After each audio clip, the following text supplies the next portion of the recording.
Welcome, everyone, to this briefing brought to you by the Israel Defense and Security Forum, IDSF. We have a lot of very important things to discuss today, and I'm very pleased to be joined by the head of research at IDSF, Or Yissachar. Or, thank you so much for joining. Thank you for having me, Moshe. Or we have three things on the agenda for our briefing today. Maybe we'll get to more as the questions come in. But we need to talk about this renewed threat of the Houthis and the U.S. action against the Houthis. We need to talk about what's happening in Egypt. And number three, we have a very special opportunity to share with all of our viewers, but we're going to wait to the end of the briefing for that. So for everyone who's watching, make sure to stay to the very end. So let's start with the Houthis. Or what can you share with us about the recent U.S. attack on the Houthis and the current threat level to Israel? Right, so the Houthis did something quite strategically unwise, which is they could have theoretically targeted only Israel, and then that would have been an Israeli problem. Once they started to target vessels in the Bab el-Mandeb Straits, that is the Red Sea, international ships or international trade is going flowing through this these very crucial straits. That has become an international problem. That has become an American problem too, and that's really their cardinal stake. And they don't seem to be wanting to stop this, and so they, according to Secretary Marco Rubio, who was this very recently, yesterday even said that they targeted so far 175 times ships of the U.S. Navy. So they've attacked basically the U.S. Navy 175 times, and they attacked, according to him, 145 times. They attacked commercial ships. So that really is a nag and a viable threat on international shipping and on the U.S. Navy's activity around that region. And so the Biden administration initially only acted in self-defense. That is, if you have a rocket launcher, you attack the rocket launcher. If you had, for example, there was one time as early as February of last year where they gave the Houthis like a 12-hour heads up.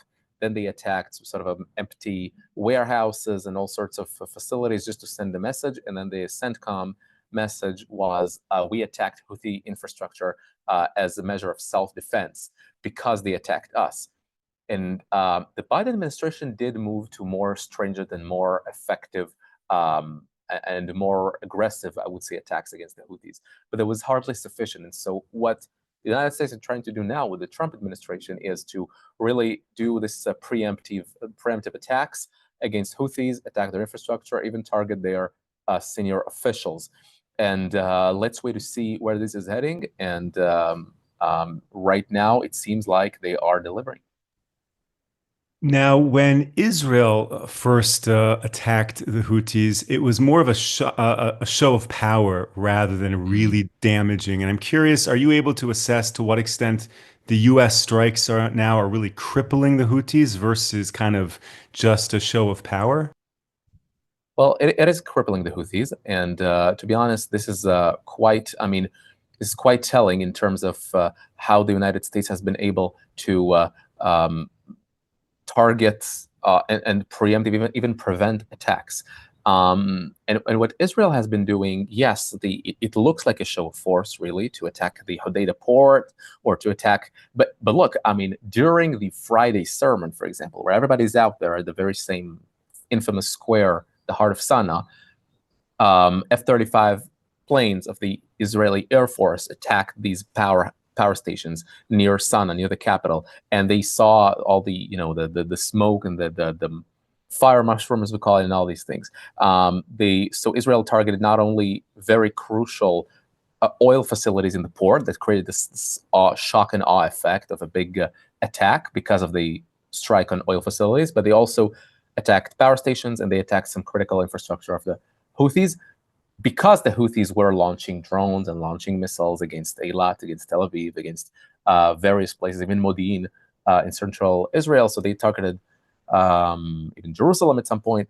And so you can make that case, but with all the firepower that Israel has, the United States Air Force, needless to say, can really target these Houthi sites in a very efficient way, and it seems like that's what they're doing.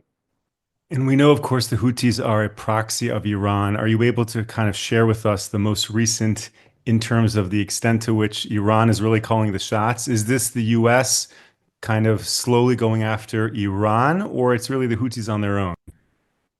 So there's no such thing as a Houthi self-made, firepower or missiles or rockets or drones, or land-to-sea missile. They get everything from Iran, and really, Iran is the head of the snake, as almost always in the Middle East. And so the Houthis have become this sort of a south flank of the Iranian effort to take over the Middle East, in addition to Hamas, Hezbollah, Iraq, and Syria no longer, but still used to be the case. And now what happened is that the Houthis get everything, almost everything from Iran, but then now it raises the question: if the United States is able to strike Yemen, does it send a signal to Iran itself, like we're able to strike the nuclear facilities in Iran itself? And that raises a very interesting question. I believe that this could be a signal to the Iranian regime, but I'll believe it when I see it. Like the Iranian nuclear installations are really and the nuclear facilities are really the number one threat to peace and stability in the Middle East today. And so striking them, in my opinion, if other options are not not proving to be efficient, striking them will not open the war in the Middle East. It will end the war in the Middle East, because Iran has no longer an option to threaten its neighbors, and the Sunni countries and Saudi Arabia and all these other countries will no longer feel threatened to build ties with Israel, get closer to Israel, so that can really usher in an era of peace. Now, in Israel, we use the term decisive victory or total victory very often, that we don't want to just kind of kick the can down the road. We want to decisively destroy our Right. enemies. When we look at the way the US is targeting the Houthis, it doesn't necessarily look like it's building for a decisive victory. It's kind of going slow. So is that a good thing that they're doing something, or is it just perpetuating this slow-moving war? So you cannot entirely vanquish their capabilities if you don't occupy the country, and if you don't change the regime, and if you don't create a different mechanism. And right now, neither Israel nor the United States have an interest to do that. And that's fine. No boots on the ground. Gaza is a different story. In Gaza, yes, you want to achieve a total victory, which is simply meeting the war objectives. You can argue that saying a total victory is a bit ambitious. I hardly think so. Well, I think the hundreds of thousands of reservists in Israel do not think so, but they clearly think it's possible. But Gaza is different. It's right on Israel's threshold. Yemen is different. I think simply denying the Houthis of the capabilities to strike ships and vessels in the Red Sea and target Israel with long-range missiles, I think that would be sufficient for now. So that would be the case, and I think the United States is acting wisely in targeting these sites over in Yemen that threaten the entire Middle East, really, and the entire international shipping. Is there any sense of the internal problems within Yemen, and how potentially the Houthis can be toppled, not just in terms of their external threat to Israel or to the shipping channels, but within Yemen itself? I mean, it shouldn't necessarily be an Israeli or an American problem, whatever is going on domestically in Yemen. And so I wouldn't go as far as to try to either change the regime or try to sort of bridge the daylight that they have with Saudi Arabia. I'm reminding you that Saudi Arabia imposed this naval blockade on Yemen. They talk about Israel and what it did to Gaza. Saudi Arabia caused the death of over 400,000 people in Yemen. They imposed a naval blockade. There were hundreds of thousands who died of starvation, famine. Right now in Yemen, 7.7 million people are facing severe famine. That's according to the UN, the same UN that's accusing Israel of starvation in Gaza, with no proof whatsoever. The only proof they have is some sort of reports by Hamas's Ministry of Health. So we know that there is a fake problem in Gaza and there is a real problem in Yemen. This one is addressed like with 85% of attention, and that the other one is left almost unaddressed at all. And I do think that Saudi Arabia would like to see a more stable Yemen, but we don't necessarily need to intervene in that. We can leave them to deal with their own problems. What we care about is to deny the Houthis their capabilities and to eye Iran in that regard. Both need to stop destabilizing the Middle East, threaten Americans, try to assassinate President Trump, try to assassinate people on U.S. soil, threaten Israel, and really launch an all-out assault on Israel on multiple fronts. That's what we care about most nowadays. Absolutely. Okay, let's switch topics. Now, a lot of our viewers are writing in, they want to know about what's happening with the Shabak and the head of the Shabak. I don't know if that's the best topic to discuss right this moment. We can circle back to that, and I'll just let everyone know we actually have that as a topic later in the week. So we're going to deep dive into that issue. But first, Like, or because we said we're going to talk about Egypt, so I want to go back to yeah, Egypt, and then if you want, we can circle back to that. What can you update us in terms of the show of force in Egypt right now? look, I mean, we can refer to what's going on very like in general terms because, as you know, we're not a political movement, and we don't want to sort of this has become a hyperventilated political issue, and we don't necessarily want to get into whether or not it's a need like this particular person needs to be laid off or not, or otherwise. What we can say is that nobody's in countries above the law, and you cannot block roads, and you cannot call to incite for violence against anyone, neither members of the government, neither members of the Shin Bet or IDF, nobody. And we are concerned about some of the, disobedience that is being fanned by former senior officials, and disobedience also in the civil plane. We see it in the United States as well. I mean, some of these people have taken a page out of the textbook of some, BLM riots in all these places in the U.S. So we are concerned about sort of a public disorder and the fact that it can harm Israel's war efforts. We are, after all, one people, and we need to stand united. And this doesn't help. And whatever's going on between the government and the Shin Bet needs to stay there. And you can politely disagree or express your opinion. Nothing was done that is against the law, as far as we know. And so that's okay to have this debate. There's no one party that is like 100% right in either side, but you cannot pass the threshold and fan fear and hyperventilate all of these violent rhetoric, because this really is unhelpful for a country that's currently at war. So that's that about Egypt. Look, I mean, this is really a quite an interesting issue, because we wouldn't expect anything coming out of Egypt in a million years, because we have a peace deal with Egypt, and we know it's called in Hebrew. Usually you call it peace borders. Both the Jordan and Egypt borders are called peace borders because nothing really, not much is going on there for the past few decades. So especially for the past few years, but especially since the beginning of the war, you see how the Egyptian front has become more and more relevant. Now, we're not arguing that tomorrow morning we're going to see like Egyptian tanks rolling across the border. That's probably not going to happen, but you cannot remain indifferent, and you cannot make the case that it's not a threat. Or one senior officer from the IDF recently said that I'm not particularly concerned about the Egyptian front. You need to be concerned about everything. As from October 7, if you didn't listen to the IDSF beforehand in our 2022 strategic assessment, you need to be concerned about any front. And so Egypt is ramping up, it's building up its force, it's purchasing, including from the United States, by the way. It's the number two after Israel. It's the number two procurer of arms from the US, or more, to be more precise, the number two beneficiary of aid, like military assistance by the United States. And not every single division or brigade or unit of troops that they sent into the Sinai Peninsula, the border is Israel, is according to the peace treaty. According to the peace treaty, you have to coordinate between Egypt and Israel whatever troops or whatever forces you bring into the Sinai Peninsula, to create some sort of a buffer zone between Israel and Egypt. And not entirely everything that Egypt has done was fully coordinated with Israel, and that raises concerns.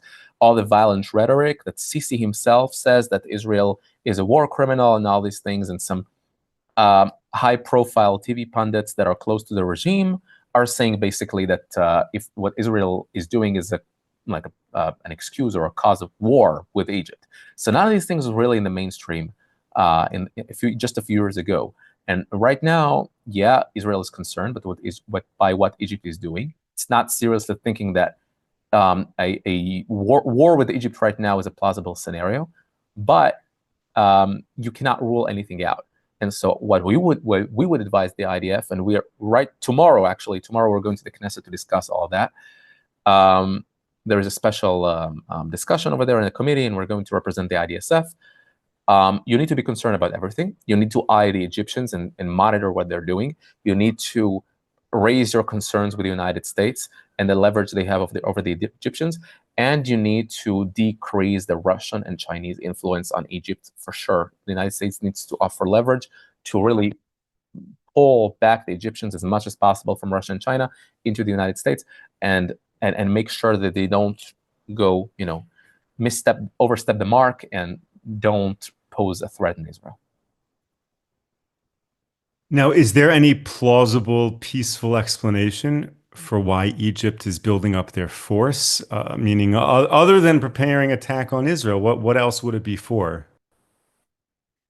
Well, the official excuse is that they have tensions with Libya and with Sudan and with Ethiopia beyond the Sudanese border. I don't know that you are building floating bridges and bridges in general above the Suez Canal and tunnels, dozens of tunnels to pass through tanks below the Suez Canal to mitigate the Libyan or Sudanese threat. There's only one country between, on the other side of the Suez Canal, which is Israel. And so this is really not a plausible excuse. But the other explanation they're saying that they built, for example, an enclave inside Egyptian territory, like inside Egyptian territory, right across the Gaza border. They built an enclave, fenced out an enclave inside the Sinai Peninsula in Egypt in order not to let the Gazans flow into Egypt proper. And so they sort of, I would say, fence out the problem with the Gazans. I would say that Egypt needs to, many pundits in Israel, who are not on the IDSF, let's put it this way, say that we need to consider the Egyptian interest, not to poke the bear, and to really do whatever they say, because otherwise they won't be happy, and they threaten to cancel a peace agreement. Well, let's put it this way, that both parties benefit from the peace agreement, not just Israel. And Egypt I wouldn't make these threats if I were Egypt, but then I don't think the IDF needs another front right now, especially not a powerful army such as Egypt. So we do need to be intelligent, and we need to be smart about it. But it doesn't mean that Egypt can do whatever it wants. It didn't want Israel to occupy the Philadelphia route and Rafah, for example, and take over really the southern flank of Gaza. It doesn't really matter what Egypt wants in this case. Israel was just attacked. 1,300 people were murdered. 250 people were taken hostage. Gaza has become an existential threat on Israel. With all due respect, Egypt cannot restrict Israel's actions this way. So it can protest, but at the end of the day, it's Israel's interest, it's Israel's decision, whatever is going on the other side of the border. And so for years, actually, Egypt has made the Gaza problem worse by letting in a flow of Iranian ammunition from Iran through the Sinai Peninsula and into Gaza. How else would Hamas equip itself and arm itself with like an entire military capability to target Israelis? I mean, they accumulated like an amount of firepower that wouldn't that really would not be no. There are many militaries in the world that wouldn't shy away from this kind of ammunition. And so we're asking ourselves, where all these Iranian weapons come from? Certainly not from Israel and not from the sea. So the only option is the Egypt border, Philadelphia route, the tunnels below it, the Rafah crossing. So all these things, really, Egypt need to be accountable as well. And all we're saying is that there are Israeli interests, viable Israeli interests here, and Egypt needs to consider them too. That might need to be under the radar because of the all honor culture, Arab honor culture over here, that they can't show around the Arab world that that's what they're doing with Israel, sort of reaching a compromise with it. Fine. But the bottom line result needs to be Egypt also giving something in order to stabilize Gaza. That's all we're saying. Sure. Final question on Egypt. Israel has made it clear that the regime in Iran is its biggest enemy and that the nuclear program must be destroyed. What is Egypt's interest in the matter? Meaning, if Egypt were to gain by Israel and the U.S. Destroying the regime in Iran, would that not make an argument that Egypt is not going to try to start up with Israel? Because if they create a new front in this war, then it Mhm. detracts Israel's ability to hit Iran. Any thoughts on that?